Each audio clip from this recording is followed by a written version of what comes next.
Hola chicos, espero se encuentren todos muy bien. Entonces, vamos con la clase de hoy día que va a tratar principalmente de teorema del límite central y teoría asintótica para series estacionarias. Entonces, principalmente vamos a ver las grandes diferencias entre el teorema del límite central al que están acostumbrados en un curso de econometría clásico y qué ocurre en series de tiempo. Vamos a ver el ejemplo particular de un aruno para que puedan darse una idea de los efectos que puede tener no considerar correctamente la varianza a largo plazo y vamos a ver un ejemplo empírico. Entonces, bueno, como, eh, como recordarán de sus cursos de econometría básicos, eh, el teorema del límite central para muestras que son independientes e idénticamente distribuidas. Entonces teníamos una sucesión de variables aleatorias xn entre n igual 1 infinito,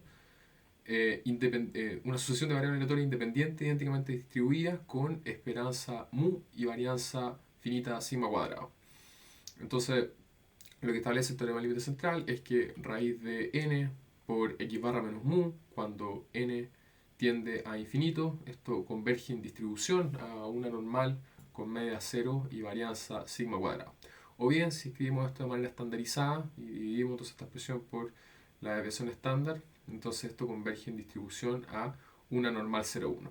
Entonces, por lo general, cada vez que nosotros en algún modelo econométrico planteamos alguna hipótesis nula planteamos alguna prueba de hipótesis sobre alguno de los parámetros del modelo, bueno, típicamente nosotros apelamos al teorema del límite central y, bueno, conociendo un estimador del parámetro y conociendo la varianza del estimador, entonces usualmente podemos hacer inferencias de manera straightforward y sin problema. Ahora, como verán, cualquier prueba de hipótesis que uno plantee en series de tiempo, cualquier hipótesis que uno plantee sobre los parámetros del modelo, lo que sea, va a tener un problema con esta versión del teorema del límite central. Y es que esta versión del teorema del límite central, tal cual como está y tal como estamos acostumbrados a utilizarla, bueno, asume que la muestra es independiente e idénticamente distribuida. Y todo el punto de las series de tiempo es que puede haber algún grado de dependencia, de que la información de t puede ser útil para modelar t más 1, por ejemplo. Y dado que hay dependencia, no podemos aplicar el teorema del límite central tal cual estamos acostumbrados. Sin embargo, hay una versión para el teorema del límite central para series estacionarias. Entonces, fíjense que la gran diferencia es que en este caso, cuando aplicamos una versión para series estacionarias, lo que estamos pensando entonces es que las series muestran dependencia, pero tienen una especie de independencia asintótica. Entonces, de nuevo, estamos permitiendo que haya algún grado de dependencia, entonces estamos relajando este supuesto de independencia, pero estamos pensando que esa dependencia está controlada de alguna manera. O sea, estas series tienen dependencia, pero uno podría pensar que asintóticamente son independientes. Ahora, cada vez que uno relaja alguno de estos supuestos, por ejemplo de heterogeneidad o de dependencia, el hecho de relajar uno de estos supuestos inmediatamente va a requerir condiciones adicionales y restricciones adicionales sobre el problema. Entonces, si nosotros relajamos este supuesto de independencia, vamos a tener que poner alguna restricción sobre los momentos. Fíjense que acá no pusimos ninguna restricción sobre nada, pero en este caso, si nosotros asumimos que hay algún grado de dependencia, esto exclusivamente para series estacionarias, vamos a tener que poner alguna restricción sobre el segundo momento, sobre las covarianzas. Entonces, la versión para el teorema del límite central en serie estacionaria es que, bueno, si yo tengo una sucesión de YT, pero débilmente estacionaria, con valor esperado mu, y además agregamos la condición, agregamos la restricción para el segundo momento de que las autocovarianzas son absolutamente sumables, o sea que esta cuestión no diverge, que es más o menos la idea que tenemos, esto de que asintóticamente se haga independiente. Entonces, podemos aplicar una especie de teorema del límite central similar al que hemos aplicado siempre, raíz de t por y barra menos mu, converge en distribución a una normal 0, alguna varianza. Entonces, este término de acá, fíjense que sería como el símil, sería como el análogo de este sigma cuadrado de la varianza que teníamos antes, solo que está considerando las infinitas covarianzas. Entonces, no solamente es la covarianza de orden 0, que sería la varianza que tiene y, sino que además está considerando las infinitas covarianzas que tiene la serie, donde en algún momento estas empiezan a ser muy cercanas a cero. Ahora, este término que está acá, esta varianza a la que converge este teorema del límite central, Entonces, la varianza que va a tener esta distribución normal, en definitiva, es lo que nosotros conocemos como varianza a largo plazo. Entonces, este término de acá, justamente, es lo que nosotros llamamos varianza a largo plazo. Entonces, fíjense que uno podría descomponer esto como la autocovarianza de orden cero, que sería la varianza que típicamente estamos acostumbrados, más dos veces la suma de 1 hasta infinito de estas autocovarianzas.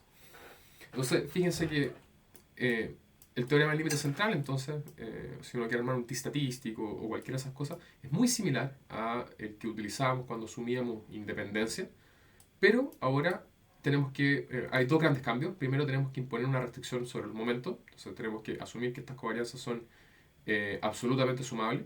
Y segundo, en la convergencia también hay una diferencia. Esto no converge simplemente a la varianza, esto converge a lo que estamos llamando varianza de largo plazo. Entonces esa sería la gran diferencia entre estas dos versiones del teorema del límite central. Fíjense entonces que esto presenta una gran diferencia, porque no solamente vamos a asumir que esto converge a una normal con valor esperado 0 y varianza gamma 0, sino que además habría que considerar dos veces estos infinitas sumas de términos, lo cual podría eventualmente hacer más grande o más chica la varianza, y por ende podría afectar los estadísticos t cuando hagamos inferencia. Ahora,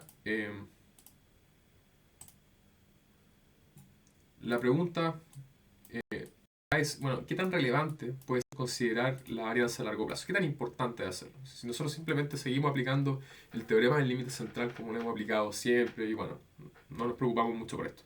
Entonces, el gran problema está en que cuando hagamos inferencias vamos a tener problemas con los t-statistics. Por ejemplo, pensemos qué pasa si es que la varianza a largo plazo es mucho mayor que este gamma 0. O sea, eso dos veces por la suma de estos infinitos términos de covarianza se hace mucho más grande que simplemente gamma 0. Bueno, entonces, no considerar el efecto de la dependencia o no considerar correctamente el teorema del límite central podría inmediatamente estar inflando los t-statistics. Yo armaría un estadístico t entonces con una varianza gamma 0 en lugar de hacerlo con una varianza a largo plazo que podría eventualmente ser mucho más grande. Y ojo que esto funciona para los dos lados. También podría ser que esas covarianzas o esas infinitas covarianzas sean negativas y entonces la varianza a largo plazo sea más pequeña que gamma 0. ¿Okay? Entonces, esto efectivamente puede afectar a la inferencia y puede hacer que tengamos t-statistics más pequeños o más grandes. Entonces, pensemos en un ejemplo sencillo. Veamos qué pasaría con un aruno estacionario. Entonces, imaginemos un aruno yt más 1 igual a ρ por yt más un ruido blanco. Imaginemos que es estacionario, entonces el valor absoluto de ρ es menor que 1.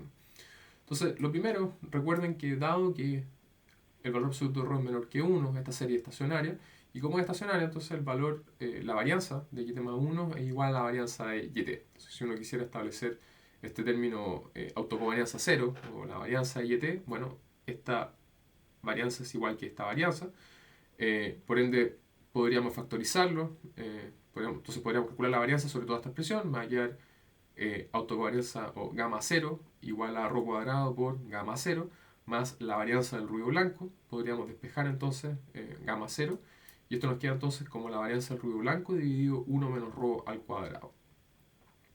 Entonces, ahora noten lo siguiente.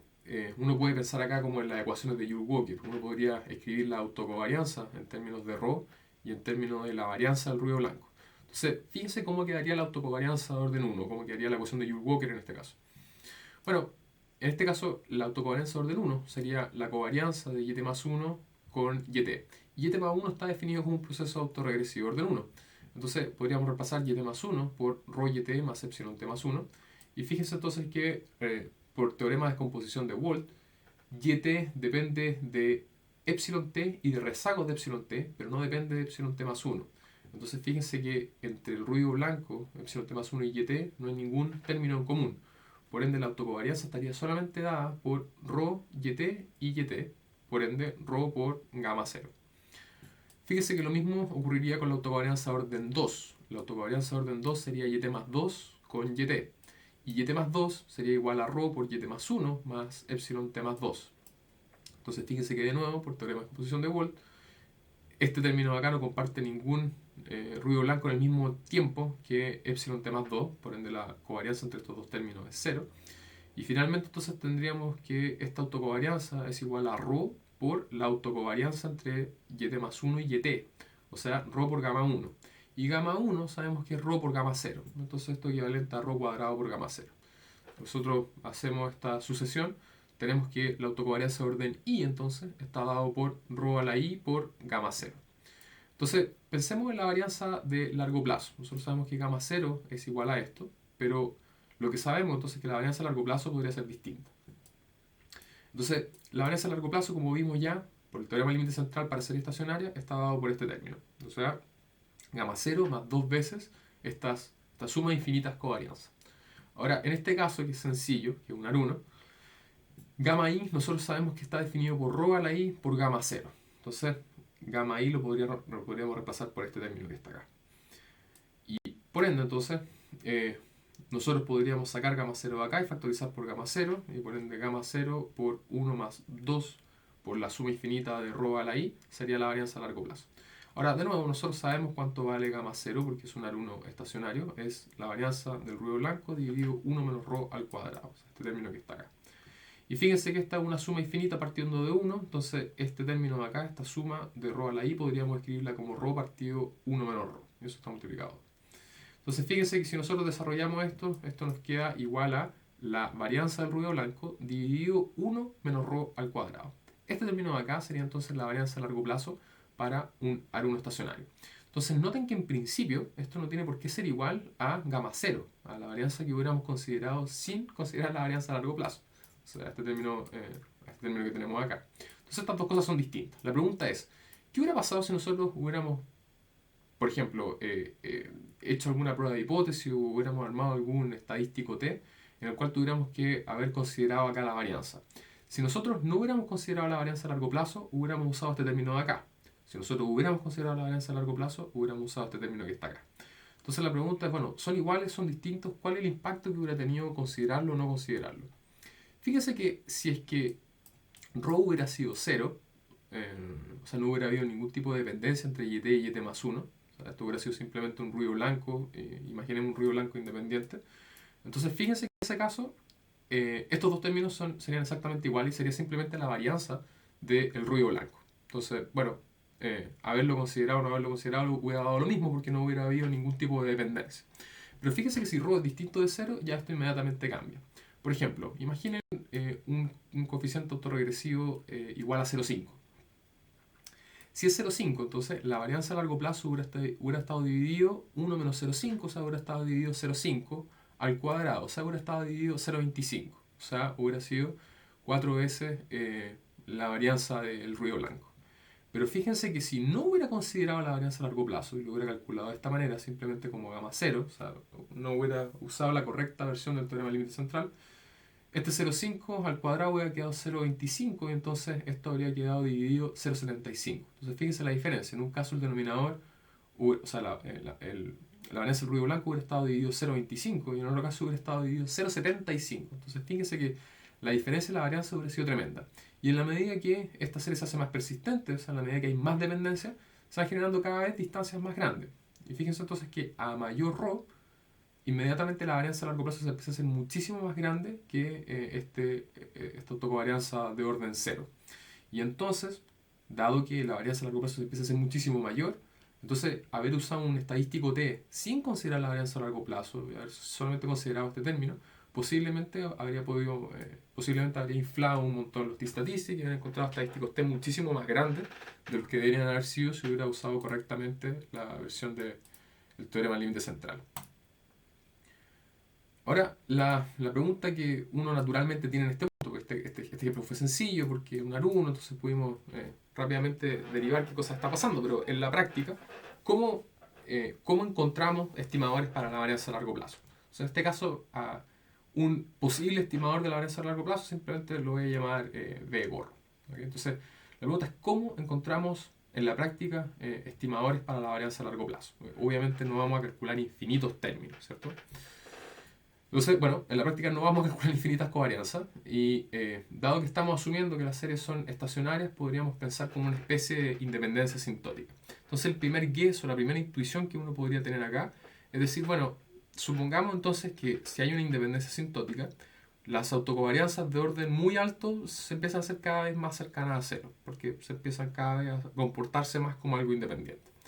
Y si eso es así, entonces, como el paso natural o la intuición natural que uno podría tener, es decir, bueno, Entonces la varianza a largo plazo la voy a estimar con un estimador de gama cero y en lugar de calcular infinitas covarianzas o infinitas autocovarianzas, voy a truncar esto en en los m primeros rezagos, las m primeras autocovarianzas. En lugar de calcular infinita, no voy a calcular infinita, voy a truncarlo en m, no sé, en las 4 primeras autocovarianzas, en las 6 primeras autocovarianzas, por decir algo. Entonces, aquí se generan dos problemas relevantes. La primera es cuánto es m. Eventualmente, si yo elijo un m más grande, un m más chico, podría encontrar diferencias importantes. Y lo segundo, que quizás puede ser aún más relevante, es que dado que yo trunco con algún m al ojo, dado que yo decido un m al ojo donde cortar esta suma infinita, nada me asegura en principio de que la varianza a largo plazo necesariamente pueda ser positiva. Eventualmente podría encontrar que esto es negativo. ¿Por qué? Nosotros sabemos que este término de acá, la autocovarianza de orden cero, va a ser positiva. Pero nada nos asegura que las autocovarianzas, que todas las autocovarianzas sean positivas. Perfectamente pueden haber algunas negativas, otras positivas, etc. Entonces nosotros sabemos que si tomamos infinita autocovarianza, bueno, efectivamente este término completo va a ser positivo. Pero si es que yo decido truncar en algún lado, podría ser que justo esté sumando varias negativas de una magnitud relativamente grande, que más que compensen este gamma cero y por ende esta varianza a largo plazo me quede negativa. Entonces ahí están los dos problemas más grandes y posiblemente el segundo aún más grave, que truncar en algún m al ojo arbitrario no asegura en la práctica de que la varianza a largo plazo sea positiva. Perfectamente podría quedar que esta varianza de largo plazo es negativa. Y si la varianza a largo plazo es negativa, bueno, los estadísticos T entonces me quedarían estadísticos T complejo y eso como que se nos empieza a hacer todo mucho más extraño. Entonces, si bien tenemos esta intuición de que podríamos truncar de alguna manera esta autocovarianza, simplemente llegar a truncarla así al ojo puede ser un problema. Entonces, ¿qué recomendación puede seguir uno? Bueno, la típica recomendación es pensar en algún ponderador para las m primera autocovarianza que asegure que la varianza a largo plazo sea positiva. O sea, en algún ponderador que vamos a llamar W, que depende de, bueno, el orden de la autocovarianza y depende de cuál va a ser este rezago donde vamos a truncar la autocovarianza, que multiplicado por esta autocovarianza entonces asegure que este término completo sea positivo. Y ese es, roughly speaking, el approach que toman New y West 87. Ellos utilizan un Bartlett kernel, o sea, ellos utilizan un ponderador W construido de esta manera. En alguna otra ocasión vamos a discutir un poco más en detalle cómo se obtiene este ponderador y bueno, cuáles son las implicancias. Pero ellos consideran un ponderador el cual asegura que este estimador para la varianza a largo plazo es positivo. Entonces, este es un paper famosísimo, ultra citado en econométrica, New y West 87. Entonces, esto es lo que típicamente uno conoce como estimadores HAC. Y HAC es por Heteroscedasticity and Autocorrelation Consistent. Entonces, efectivamente, esta varianza a largo plazo se está haciendo cargo de la dependencia o la autocorrelación. Ahora, efectivamente, este ponderador W que propone New y West 87 asegura que este estimador de la varianza a largo plazo sea positiva y nos quita el problema de que nos queden unos t-statistics complejos. Pero, sin embargo, la elección de M, fíjense que este ponderador depende de M, depende de este lag truncation parameter, de dónde decido truncar esta cuestión. Entonces, efectivamente sigue siendo una decisión arbitraria. Esto me asegura que sea positivo, pero este M sigue siendo una decisión arbitraria, sigue siendo una decisión importante también. Entonces, New y West 94 proponen un método de selección automática para M. Entonces, dado que sigue siendo una elección sensible, la típica recomendación entonces es utilizar algún método, por ejemplo el de New y West 94 de selección automática del lag. Entonces, bueno, les voy a mostrar un ejemplo de qué cosas podrían estar pasando en un caso y otro. Esto está basado en el paper de Pincheri y Hardy, Resources Policy 2019. Entonces, ¿qué decimos en ese paper? En ese paper decimos que una especificación econométrica que utiliza rezagos del peso chileno es un buen predictor de metales básicos. Entonces, por ejemplo, fíjense en esta regresión, acá con rezagos del el retorno del peso chileno, estamos pronosticando lo que pasa con algún metal en el futuro, con el retorno de algún metal en el futuro. Entonces, fíjense que cuando hacemos esta regresión, sin pensar que estas son series de tiempo, sin pensar que hay dependencia, sin pensar que hay que usar una versión del teorema del límite central distinta, entonces pienso que estas cosas son simplemente I y D, Bueno, la variable que nosotros estábamos estudiando, que tiene que ver con el peso chileno, nos da un t-statistic de menos 3.3, o sea, significativo al 1% y a todos los niveles que estamos típicamente acostumbrados. Pero si es que yo considero la varianza a largo plazo, fíjense que esta es la misma regresión, es exactamente igual. La única diferencia es que en este caso, para hacer la estimación, yo utilicé un estimador HAC, o sea, Heterostaticity and Autocorrelation Consistent, utilizando un Bartlett kernel, como les decía recién, Newey West, con selección automática. Entonces, cuando yo considero un estimador para la varianza a largo plazo y vuelvo a hacer esta regresión, fíjense que los estimadores son iguales, pero los t-statistics inmediatamente cambian. Fíjense que pasamos de un t-statistic que era menos 3.13 a un t-statistic que era menos 2.42. Entonces, efectivamente, si yo no considero una versión correcta del teorema del límite central, acá yo estaba rechazando al 1%, súper significativo. Y fíjense que acá bajó de manera importante la significancia. Acá ya ni siquiera somos capaces de rechazar al 1, acá solamente es significativo al 5. Y esto podría perfectamente pasar que en un caso rechacemos al 1 o al 5 y en el otro caso no rechacemos a ningún nivel. Entonces, esto es simplemente para mostrarles que efectivamente pueden cambiar las conclusiones por el hecho de no considerar apropiadamente la varianza de largo plazo. Ya chicos, eso sería por hoy día. Cualquier cosa, cualquier pregunta, obviamente me pueden escribir o me pueden contactar.